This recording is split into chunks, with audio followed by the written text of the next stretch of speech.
Newcastle United football is back from the international break, but the players are not.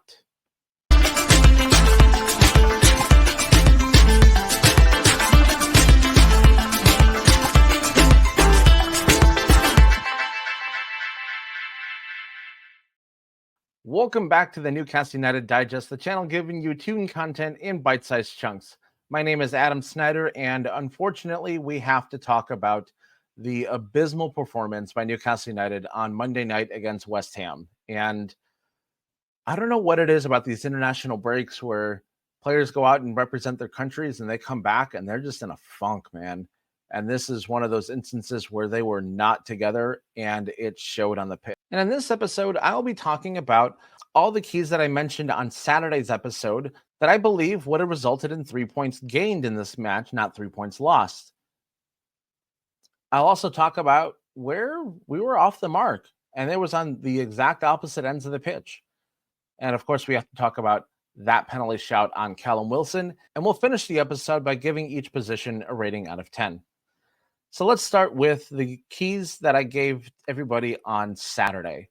I mentioned a few keys that I believe would have led to Newcastle taking 3 points from this match instead of dropping them.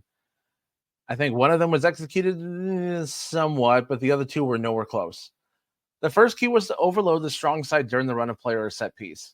West Ham have shown they leave a lot of space and they collapse on the ball, and this leaves wide open spaces either at the top of the box or on the far post.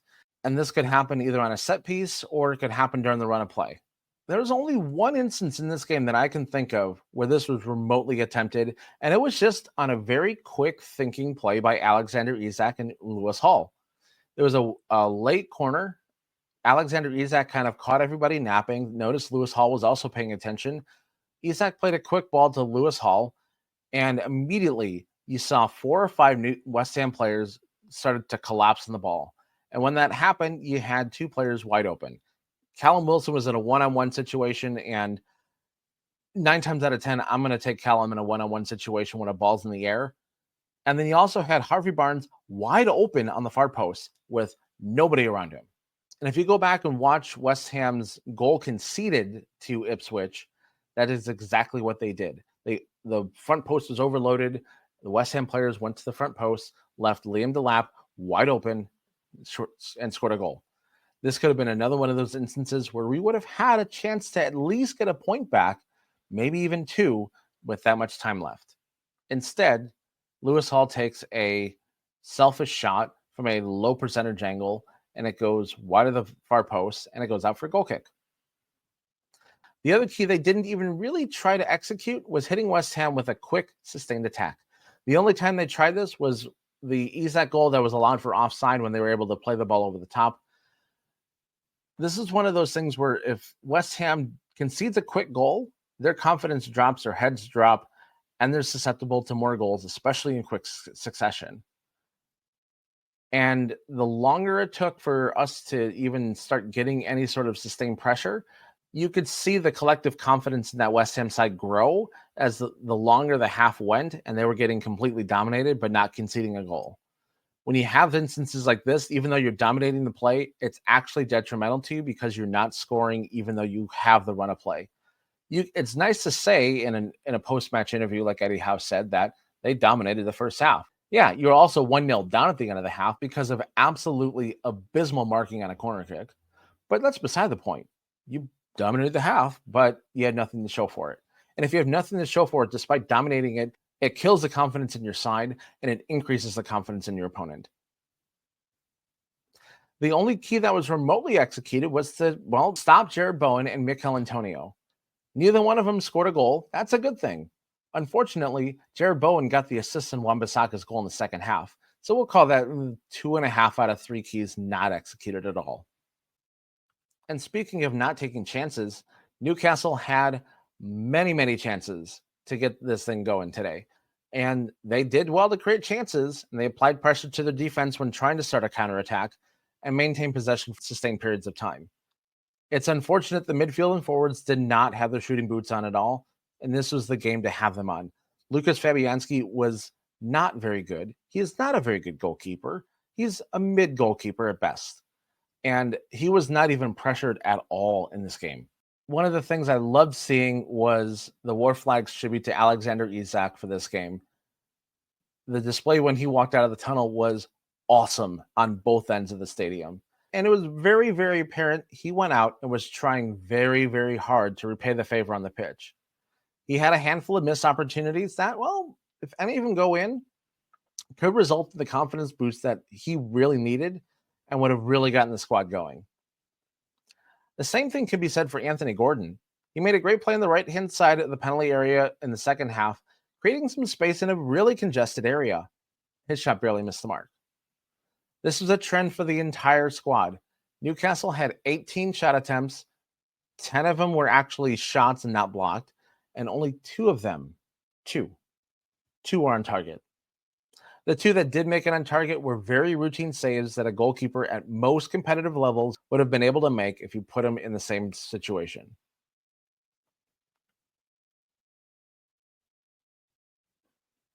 And now let's talk about that penalty shout.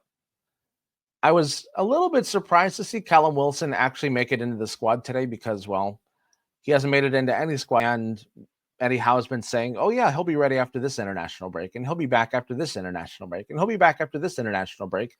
And finally, it happened. But it was very apparent that he was raring to make an impact on the pitch, and it happened 3 minutes after he came on.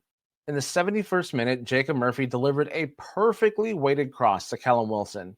Wilson started to go up for the ball, and if he makes any connection with this ball, it's going into the back of the net, and it's 2-1. We've got plenty of time to get back in this game and maybe even win it. And that's when West Ham central defender Konstantinos Mavropanos jumps into him with his arms clearly wrapped around him, and his movements clearly impeded Wilson, and the ball drops without any touch from anybody else. It was a clear foul. You look at it from every single angle, and there's no way to explain why this was not given as a foul. Mavropanos obviously clatters into Wilson to prevent a goal, but Craig Pawson waved it off, and VAR very quickly did the same thing shortly afterward. I'm really surprised that after the VAR check, they didn't call Pawson over to take a second look because it was so glaringly obvious from every single angle that it wasn't given. This is one of those instances where I really hope that the Premier League release the communication between VAR and the field because this was an abysmal miscall. I'm not going to say that Callum Wilson is a saint all the time because he's far from it. If there's a forward who has mastered the dark arts of football, he's in the same league as Jamie Vardy in terms of mastery. He has shown a tendency to go down. Oh.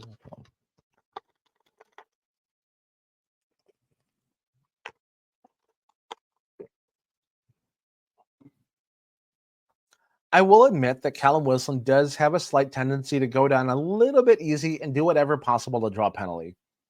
Referees all over, especially in England, will make calls based on their bias of the player rather than the play that unfolds in front of their faces.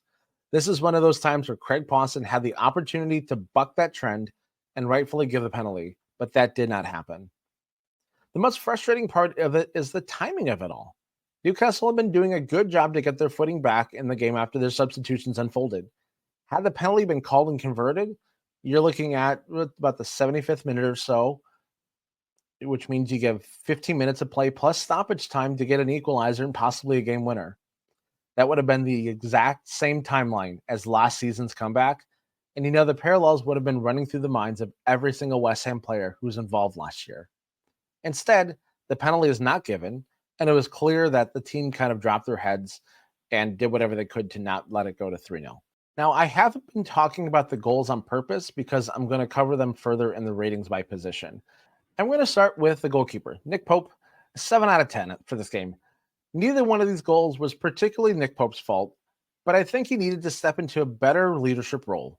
Fabian Schär is more of a foot soldier than a leader compared to Dan Burn or Sven Botman or Jamal Lascelles. And with Burnout and Botman and Lascelles still not even close to coming back, it's on Pope to get the back line a little bit better organized.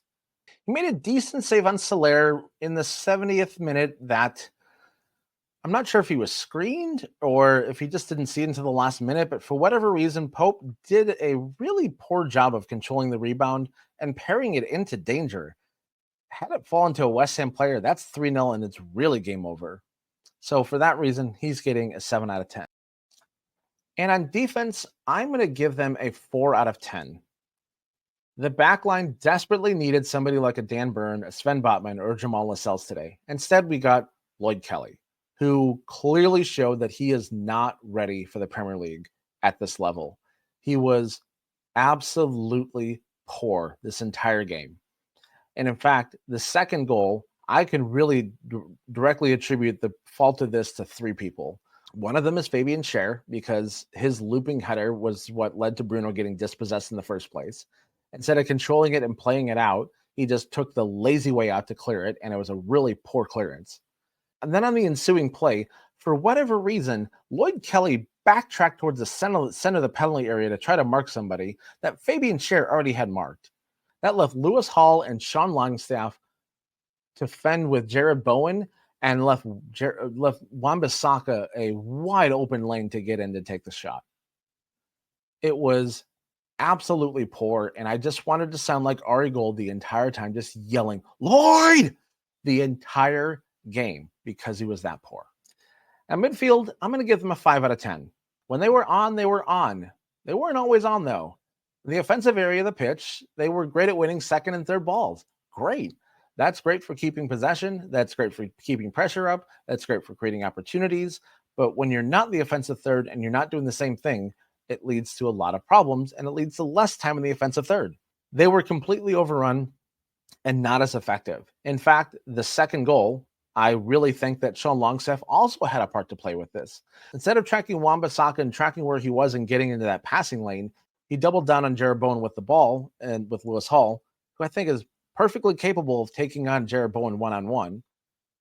Instead, combined with Lloyd Kelly backing off 7 or 8 yards, left that wide open track for Wan-Bissaka to take a shot on the second goal. It was incredibly frustrating to see, and it really should not have happened. For forwards, I'm going to give them a 4 out of 10. The reason I say this is, yes, they created good opportunities, and yes, they were dangerous at times, but they didn't do the thing that they're paid to do, which is put the ball in the net. They had them combined with the midfield, had 2 shots on goal from 18 attempts, and the 2 were very routine saves. Lucas Fabianski is not the best goalkeeper in the Premier League, and far from it. He's a very mid goalkeeper. So he is very easy to beat, especially with the firepower that we have. When you don't take good opportunities and test the goalkeeper and start questioning his ability or start questioning whether or not he can actually stop you, his confidence grows and his defense in front of him, their confidence grows, and it leaves you with a much bigger hill to climb. On set pieces, I'm going to give them a 3 out of 10 for this one. Once again, it's positional marking on a corner kick that led to the first goal. And this was the beginning of me starting to yell, Lloyd! Because I was so frustrated with Lloyd Kelly. We couldn't convert on corner kicks. And that Lewis Hall miss on the quick corner kick was really, really, really infuriating because he had a wide open Harvey Barnes and he had Callum Wilson one-on-one in the 6-yard box. These are opportunities that are slam dunk, clear-cut goal opportunities that were squandered because you didn't lift up your head and pay attention. And of course, I yelled Lloyd again in the first half because he missed a sitter on a corner kick. That gives us an overall score of 4.6 out of 10. The lack of firepower up front combined with a very disorganized backline led to a loss on paper that should have been more favorable to us. This is why matches are played in 3 dimensions and not just on paper. And that will do it for this episode of the Newcastle United Digest. I hope that you are not so heartbroken and you are a little bit better off than Bruno is after that game. Hopefully he is okay and it's just a minor injury and he's taken off for precautionary reasons, and we see him again on Saturday against Crystal Palace. I will be back on this channel Friday with another episode that will preview that match, and then next week we'll be back to a normal 3-episode a week schedule, and I've got a very fun episode planned for you next week that will be continuation of a video I did last week. So until then, this is Adam Snyder for the Newcastle United Digest saying, "Hoy the lads, bye for now."